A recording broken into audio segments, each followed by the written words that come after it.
नांदेड जिल्हा मध्यवर्ती सहकारी बँकेच्या संचालक मंडळाची पंचवार्षिक निवडणूक जाहीर झाली असून आज विद्यमान संचालक श्री शिवराम लुटे यांनी ब मतदारसंघात नागरी सहकारी बँका आणि पतसंस्था मतदारसंघातून शिवराम लुटे यांची उमेदवारी दाखल झाली आहे। मागील 5 वर्षांच्या कामांच्या बळावर निवडून येण्याचा विश्वास लुटे यांनी व्यक्त केला आहे। मतदारसंघ ब नागरी सहकारी बँका व सहकारी पतसंस्था मतदारसंघातून उमेदवारी दाखल केलेली आहे।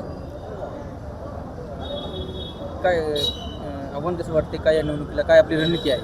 मी मागील 5 वर्षापासून या बँकेचा संचालक म्हणून कार्यरत होतो याच मतदारसंघामधून आणि मी मागीलच्या 5 वर्षाच्या कार्यकाळामध्ये जे काम केलेलं आहे त्या कामाच्या बळावर आणि या सर्व मतदार बंधूच्या बळावर मी पुन्हा या निवडणुकीला सामोरं जात आहे।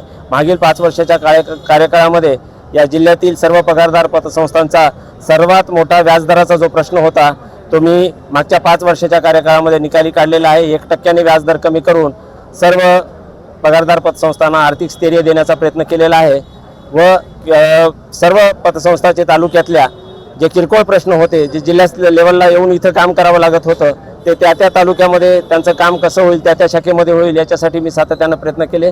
सर्व पतसंस्थांना न्याय देण्याचा प्रयत्न केलेला आहे। यावेळेचं आव्हान कसं वाटतं आपल्याला?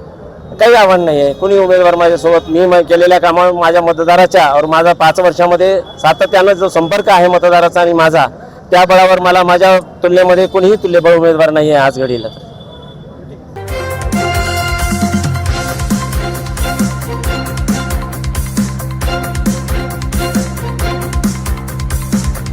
समाज साधना न्यूज, समाजहितासाठी सदैव अग्रेसर।